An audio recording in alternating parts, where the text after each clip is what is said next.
routine courthouse visit turns into an unforgettable moment when Olivia Hubble, a proud trans woman, finds herself at the center of an incident no one saw coming. As tensions rise and the unexpected unfolds, everyone in the courthouse is left stunned by what happens next. What would you have done in Olivia's shoes? Let us know in the comments below. The courthouse lobby buzzed with the usual Monday morning energy. Attorneys clutching case files, nervous defendants shifting on stiff benches, and court clerks pacing behind glass windows, calling names in monotone efficiency. Olivia Hubble adjusted the strap of her purse, exhaling slowly as she stepped inside. She had been here before, too many times to count, not as a defendant, not as an attorney, but as a woman with a past still written in legal documents she hadn't yet corrected. That was why she was here today. A minor clerical error had delayed the final update on her legal paperwork, and she was determined to fix it. Her heels clicked against the marble floor as she approached security. She dressed the part. Sharp navy blazer, tailored slacks, soft curls framing her face. Confidence, composure, control. 3 things Olivia had spent years perfecting. "ID, please," the officer at the metal detector said without looking up. She reached into her bag, pulling out her driver's license, the one that now reflected who she truly was, the one that took years of resilience, appointments, court filings, and personal battles to obtain. She slid it across the tray, waiting. The officer glanced down, eyes skimming the details. Then, for the first time, his expression changed. His brows pinched together, lips pressing into a line.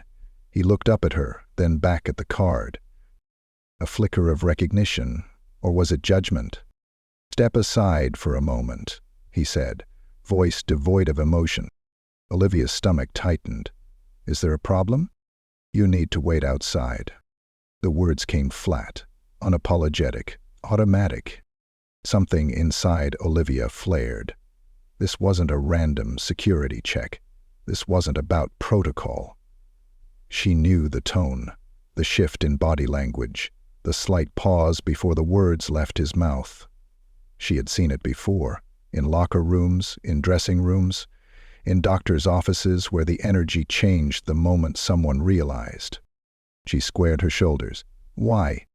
The officer, Carter, still hadn't looked at her. He just nodded toward the entrance. "Just wait outside." That was it. No explanation, no justification. Around her, people moved freely. Men, women, attorneys, defendants, people carrying bags much larger than hers. People she had watched walk in unbothered.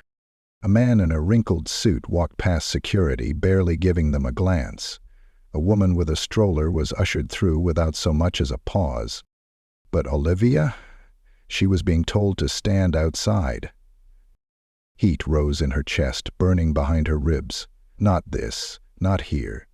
Not when she had done everything, to prove she belonged in spaces just like this. "I have an appointment inside," she said, voice firm but steady.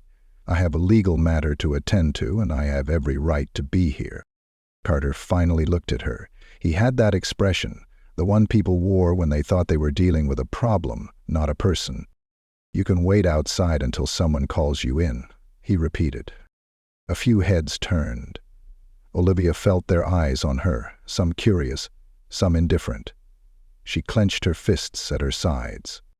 "I need to speak to your supervisor." A flicker of irritation crossed Carter's face, but he didn't move. Instead, he sighed through his nose and motioned toward the door. "This doesn't have to be a big deal, ma'am. Just step outside." It was the way he said it. Like he was doing her a favor. Like she was the disruption. But Olivia had spent too many years being asked to step aside, too many years being othered, being told she didn't belong in women's spaces, in men's spaces, in spaces that were supposed to be neutral. And here she was again, fighting for the basic right to exist where everyone else walked freely. She took a slow breath, willing herself to stay calm, to be strategic. Then she reached into her purse and pulled out her phone. One press of a button, and the screen lit up. "You're discriminating against me," she said, loud enough for the surrounding people to hear, "and I want this on record." The energy in the lobby shifted. Conversations slowed. People turned. A woman near the bench raised an eyebrow, her fingers already wrapped around her own phone. Carter's expression hardened. "Put that away." "No," Olivia said. "You're refusing me entry because I'm trans, and I want everyone here to see it." A ripple of awareness moved through the small crowd. People were watching now. Really watching. Carter glanced toward his colleague at the security desk, as if silently asking for backup. His jaw clenched. He took a step closer, lowering his voice. "Don't make this difficult." Difficult. The word was bitter on Olivia's tongue. She had heard it before, used as a shield by people who refused to be accountable. "You're making things difficult. Just comply. Just go along with it." And she had. For years, she had. Not today. "You're the only one making this difficult," Olivia shot back. "I have the same rights as everyone else walking through those doors." Carter exhaled sharply, nostrils flaring. The irritation was boiling over now, pressing against the edges of his carefully controlled authority. A woman in line, mid-30s, blonde, with sharp eyes, spoke up. "Isha's right, I just walked through with no problem. Why is she being singled out?"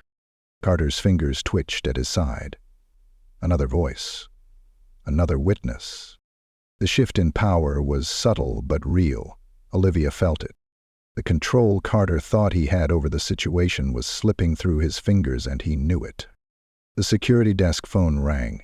The other officer picked it up, nodding as he listened. Then he muttered something low, glanced at Carter, and hung up. "Davis wants you in his office," he said.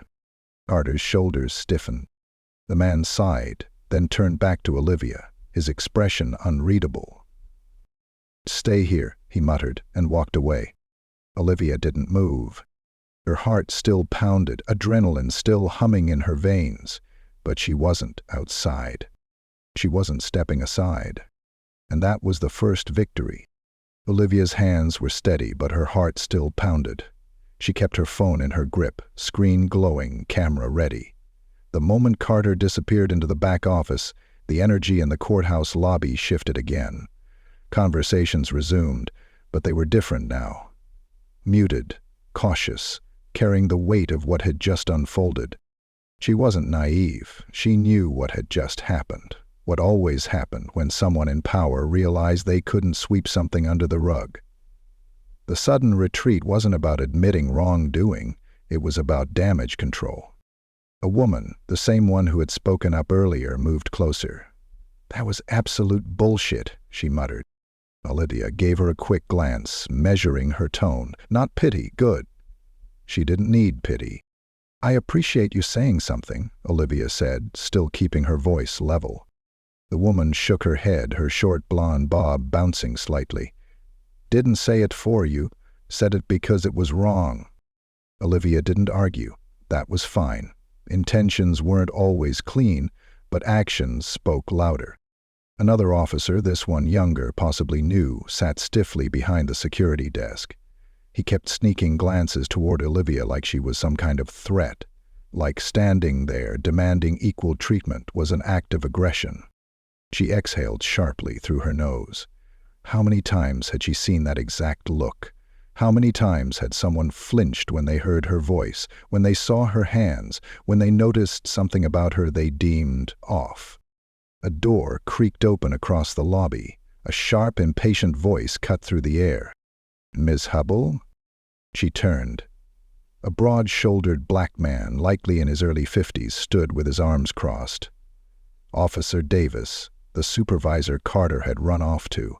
His eyes locked on her, unreadable.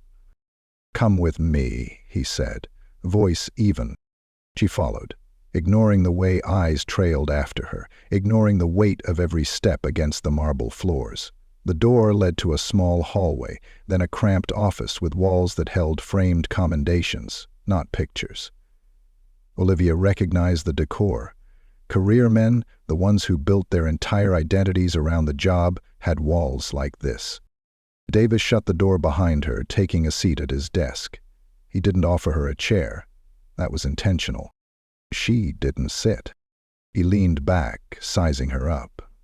"Officer Carter says there was an issue at security." Olivia scoffed. "That's an interesting way to phrase it." Davis didn't react. He just tapped a pen against the desk, slow and methodical. "Let's talk about what happened." She tilted her head. "Why don't you tell me what happened?" Davis sighed, setting the pen down. "Ms. Hubble?" "Olivia." He ignored the correction. "You're aware this is a government facility, yes? And that security protocols are in place for the safety of everyone here?" Her fingers curled at her sides. There it was, the classic script. "Are you saying I was a security risk?" she asked. Davis paused. "No one's saying that." "But I was the only person pulled out of line, the only one told to wait outside." Another pause. "Officer Carter made a judgment call." She let out a slow, bitter laugh. "A judgment call," she repeated.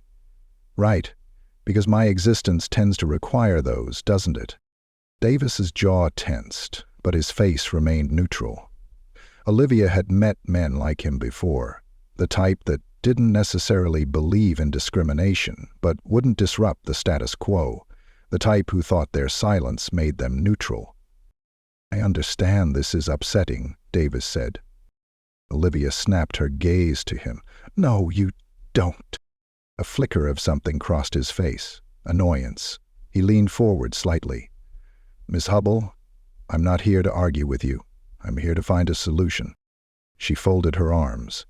"The solution is simple. I walk in like every other person, I get through security without a problem, I handle my legal business, and I go home. No viral video, no unnecessary confrontation." Davis exhaled through his nose, rubbing his temple. "Listen." "No, you listen," Olivia cut in, stepping forward. "Do you have any idea how exhausting this is?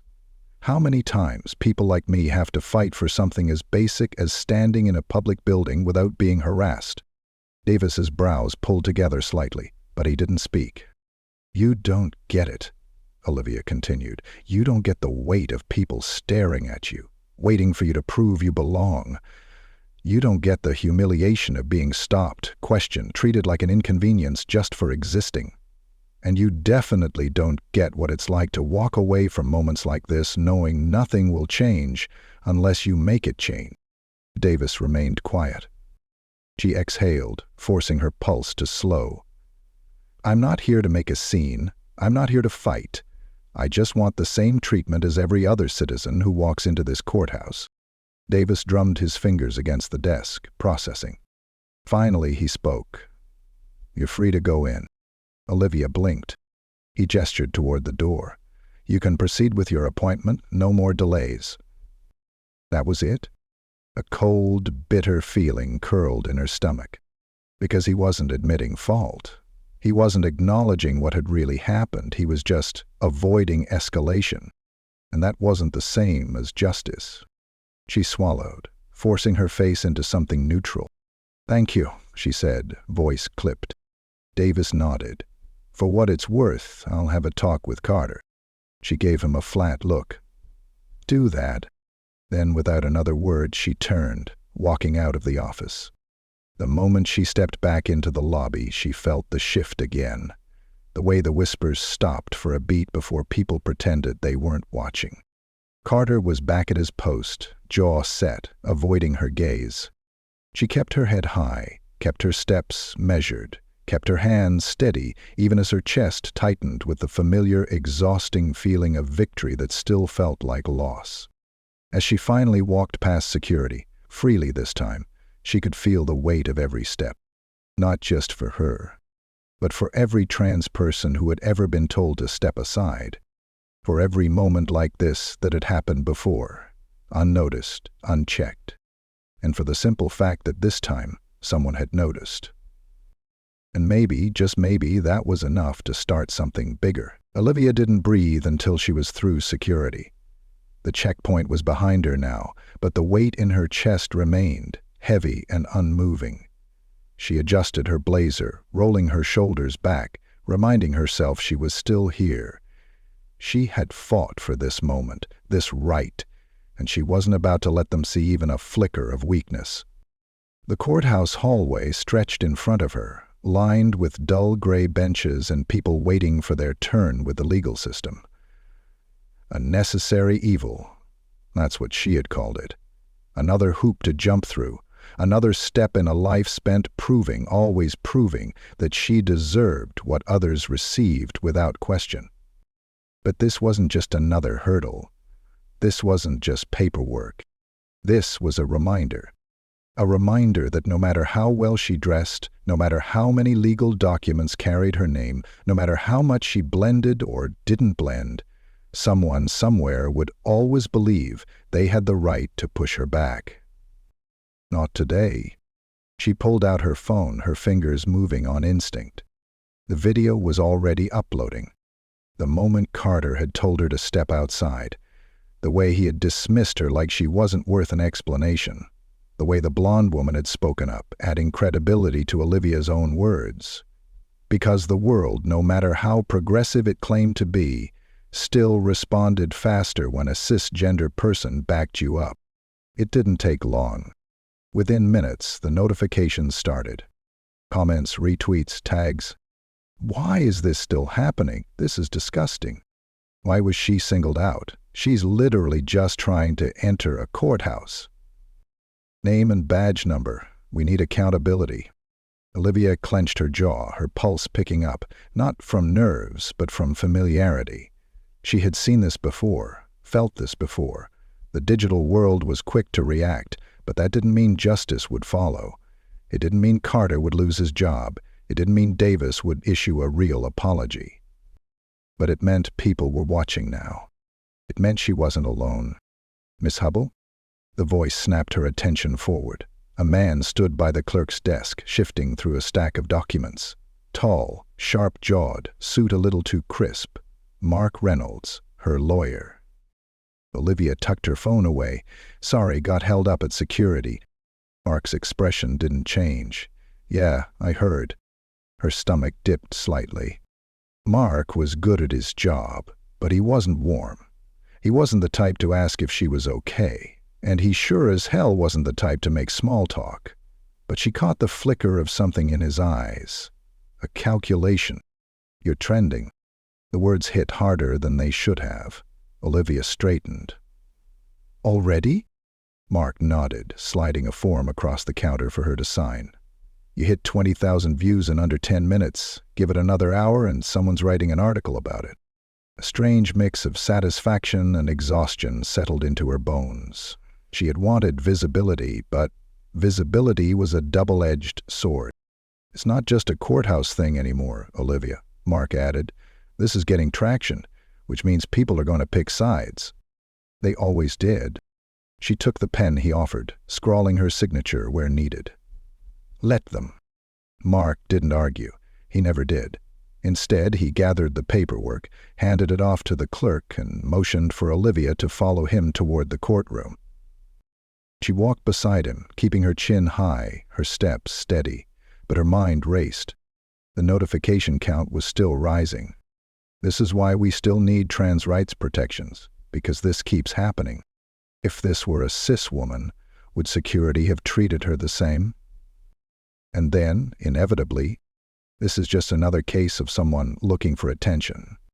Maybe there was a reason she was stopped. We don't know the full story. The bile rose to her throat before she could swallow it down. It didn't matter how much evidence there was. Someone would always find a way to twist it. She could have walked into that courthouse with a live streaming camera strapped to her chest, and people still would have found a way to justify what happened. Because that was the reality. She was allowed to exist, but only on other people's terms. She was permitted to be herself, but only when it made others comfortable. She was given space, but only if she didn't take up too much of it. Mark stopped in front of the courtroom door, glancing at his watch. Judge Whitmore should be here soon. Shouldn't take long once we're inside. Olivia nodded. It wasn't the judge she was worried about. It was what was happening outside this courthouse, because the internet was louder than ever now, and people weren't just talking. They were demanding answers. And the courthouse staff? They were scrambling. She could see it, the quiet conversations between officers, the way Carter had disappeared from his post entirely, the way the clerks kept glancing toward their supervisors, waiting for instructions. Something was shifting. The weight of it pressed against the air. Mark's phone buzzed. He checked it, lips pressing together. "Local news just picked it up," he muttered. "They're sending a reporter." Olivia exhaled slowly, steadying herself. She had wanted change. She had wanted visibility. But now, it was out of her hands. Now everyone wanted to know what the courthouse was going to do about it. And whether they liked it or not, they had just run out of places to hide. The moment Olivia stepped into the courtroom, she felt the weight of every pair of eyes settling on her. The air was thick, not just with the usual courtroom tension, but with something new, something charged. She had been in courtrooms before. She had sat in pews just like these, waiting for her turn to speak, to prove herself, to justify the life she had spent years fighting for. But today she wasn't just another case on the docket. Today everyone knew who she was. She could feel it in the way the bailiffs avoided her gaze, in the way the clerk's fingers trembled slightly as he adjusted the microphone. Even the other people waiting for their cases stole glances at her, some curious, some cautious, some, like the older man in a plaid blazer near the front, openly disapproving. Her phone vibrated in her pocket. She didn't have to check it to know what it was. The story had spread. Somewhere right now her face was on a news article, her voice playing in clips across timelines, her experience being debated by people who didn't know her, who didn't understand her, who would pick apart every second of her humiliation and decide if it was valid. Mark stood beside her, flipping through the paperwork, always methodical, always a step ahead. "Be ready," he muttered. "This isn't just a simple petition anymore. Whitmore's going to be expecting something." She didn't need him to finish the sentence. A door opened at the front of the courtroom, and Judge Whitmore stepped inside. Whitmore was a woman who had seen it all, gray-haired, sharp-eyed, with the kind of unshakable authority that didn't need to be announced. She took her seat at the bench, scanned the room, and then, almost too quickly to be an accident, her gaze landed on Olivia. The judge knew. She knew what had happened downstairs. She knew why the air in the courtroom felt different today. She knew Olivia's name before even looking at the docket. Whitmore cleared her throat. "Let's begin." Mark stepped forward, his tone even, his words practiced. "Your Honor, my client, Olivia Hubble, is here for a routine legal petition regarding documentation corrections." "Ms. Hubble," Whitmore interrupted, folding her hands in front of her, "I understand you had some trouble entering the courthouse today." Silence. A wave of tension rippled through the room. Mark hesitated, but Olivia didn't. She met the judge's gaze head-on. "Yes, Your Honor, I did." Whitmore nodded slowly, as if weighing her next words. "Would you like to explain what happened?" Olivia took a breath, pushing down the knot in her throat. "I arrived at security, presented my ID like everyone else, but instead of letting me through, an officer told me to wait outside, without reason, without explanation." Whitmore leaned back in her chair. "And did this officer eventually allow you in?" Olivia clenched her jaw. "Only after I refused to leave. Only after I started recording." The words hung in the air. Whitmore let them sit. Let the tension stretch long enough that even the court clerk shifted uncomfortably in his seat. Then she turned her attention to the bailiff standing near the door. Is Officer Carter in the building? The bailiff hesitated. I'm not sure, Your Honor." "Find out." He disappeared through the side door without another word. Olivia's pulse hammered. Carter wasn't going to escape this. Whitmore turned back to her. "You're legally recognized as a woman, correct?" "Yes. All of your documents, including your state ID, reflect that identity." "Yes, Your Honor."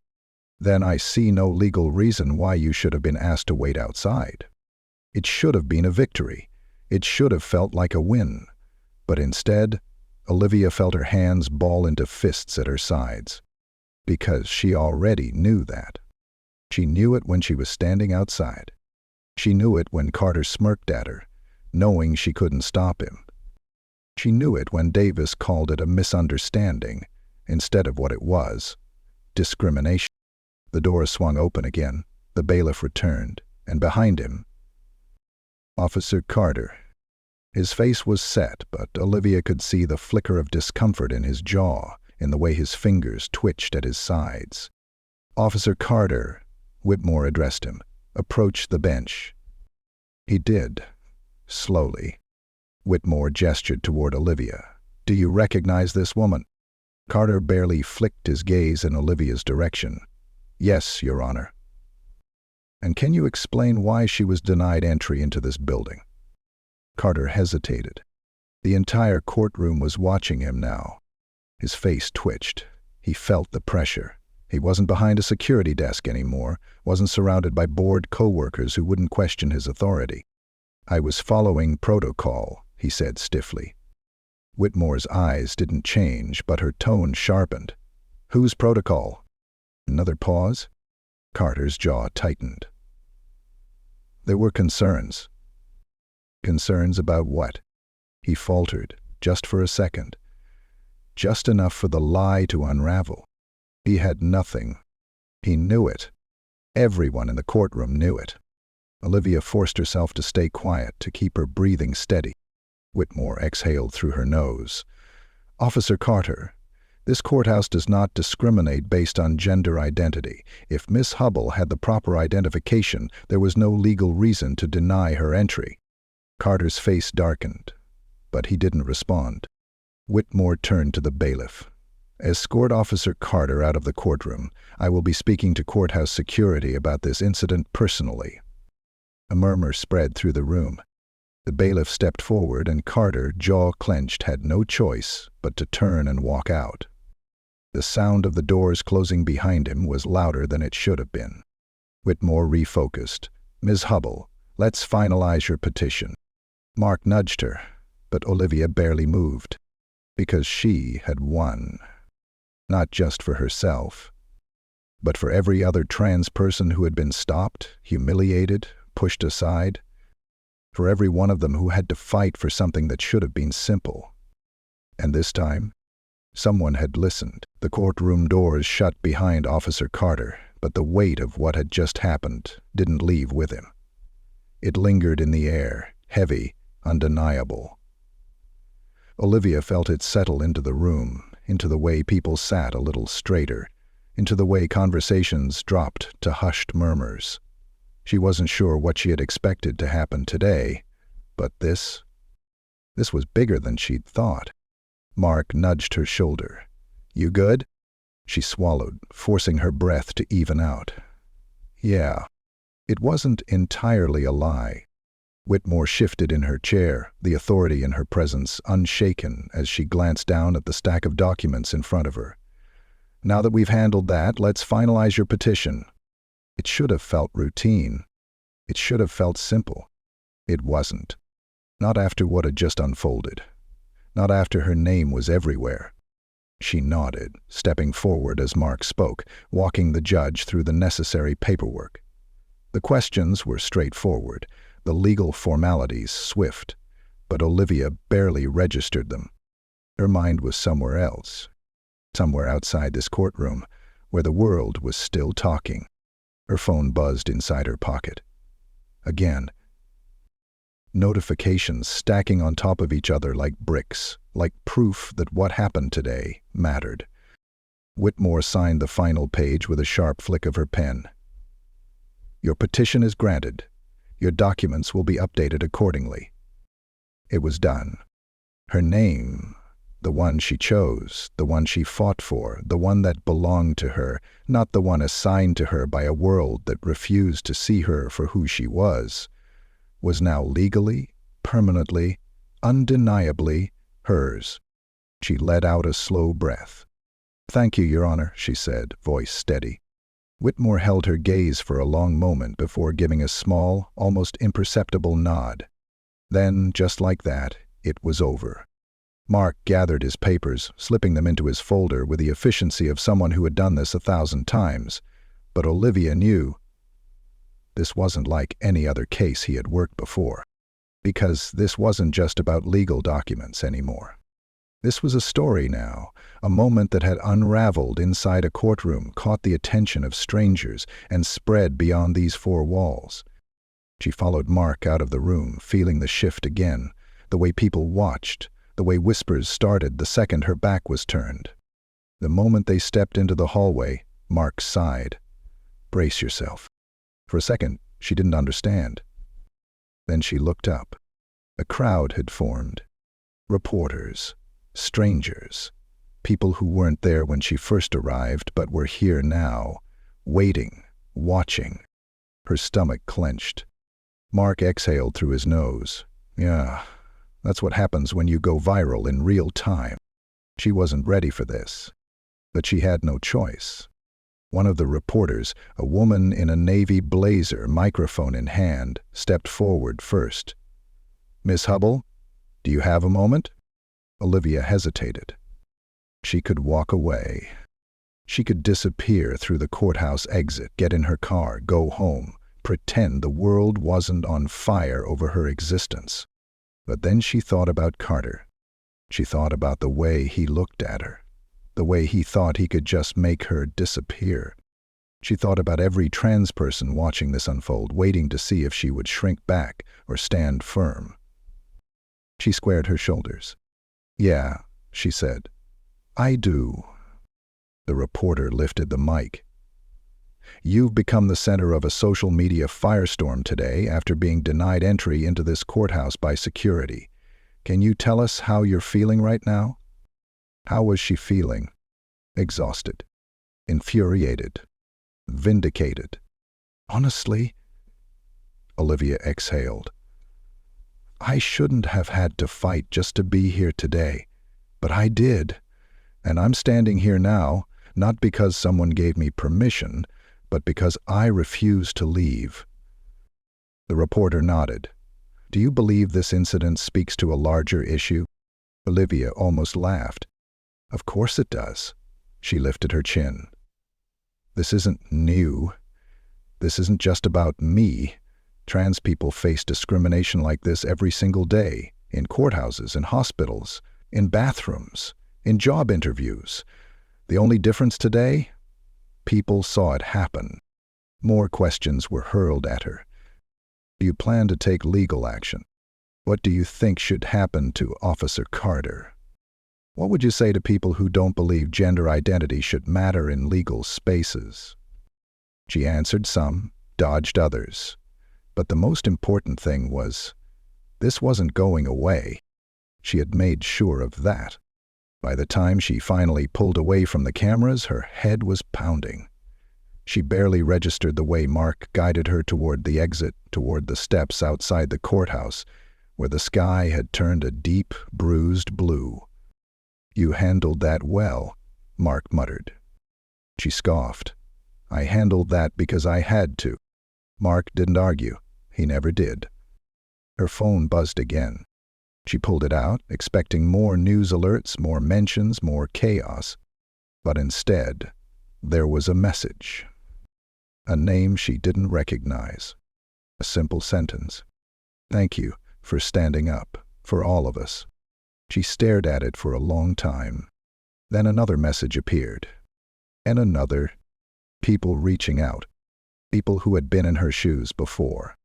People who never had a camera rolling when it happened to them. Olivia swallowed. She looked up at the courthouse behind her, at the looming structure where she had been told she didn't belong, where she had made them listen anyway. She had won. But this was just the beginning. The courthouse steps felt different now, lighter, less like the weight of the world was pressing down on Olivia's shoulders. She stood there, phone still buzzing in her hand, the noise of the city growing louder as the crowd outside swelled. It wasn't just reporters anymore. It was people. People who had seen the video, people who had read the headlines, people who had been in her position before. Maybe not in a courthouse, maybe not in front of a judge, but in a place where they were told they didn't belong. A young man stood near the bottom of the steps, a pride flag tied around his shoulders like a cape. A woman beside him held a sign that read, "Trans rights are human rights." A teenage girl with streaks of blue in her hair wiped tears from her face as she locked eyes with Olivia and whispered, "Thank you." The lump in Olivia's throat was unexpected. She had come here alone, prepared to fight alone, to be humiliated alone. But she wasn't alone anymore. She never really had been. Mark exhaled beside her. "You ready to go?" She wasn't. Not yet. Instead, Olivia took a step forward. A hush fell over the people gathered, anticipation thick in the air. She looked at the faces in front of her, people who had stopped their day, who had shown up for someone they had never even met. "I didn't plan for any of this," she said, her voice steady but raw. "I just wanted to walk inside and handle my legal business. That's it. That's all." A murmur of agreement ran through the crowd. But I couldn't. Because one person decided that my existence was something that needed to be questioned. Because one person thought that my identity, the truth of who I am, was something that made me a problem. More murmurs. She glanced at the woman holding the trans rights are human rights sign, then at the young man with the flag around his shoulders. "This happens every day," she continued. "Not just to me, not just here. We are asked to prove ourselves over and over again just to live, to work, to go to school, to enter a goddamn courthouse." A few people clapped. Others just watched, their eyes burning with the weight of understanding. But today, something different happened. Olivia inhaled deeply, gathering the last of her strength. People saw, people listened, and the system, the one that tried to push me out, was forced to look me in the eye and acknowledge that I was here, that I had a right to be here, and that I was never going to step aside again. The claps turned into applause, then cheers. Olivia let the sound wash over, let it fill the space inside her that had once been so used to rejection, so used to being told she had to fight alone. She wasn't alone, and she never would be again. Her phone buzzed once more. She glanced down. A notification from the courthouse. Official statement from Judge Whitmore, security policy under review. Officer Carter suspended pending investigation. Olivia blinked. The fight wasn't over, but for the first time it felt like things were shifting. Mark glanced at the screen over her shoulder and smirked. "Took them long enough?" She exhaled a laugh. "Yeah, it did."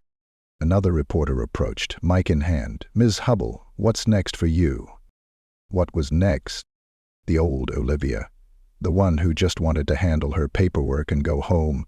The one who wanted to survive quietly, to blend in, to not stir the pot. Might have said nothing, might have walked away, might have let the world move on. But that wasn't who she was anymore. "I don't know," she admitted, looking out at the crowd. "But I know I'm not done talking." A roar of approval swept through the people gathered. She smiled, not because everything was perfect, not because the world had magically fixed itself, but because this moment, this fight, this day, this victory meant something. And that was enough for now. She turned toward Mark. "You hungry?" He snorted. "After all that? Starving." She nodded. "Let's go then." The applause still echoed behind her as she stepped away from the courthouse, her head held high, her heart lighter than it had been in years. This wasn't just a win. It was a beginning. And Olivia Hubble was just getting started.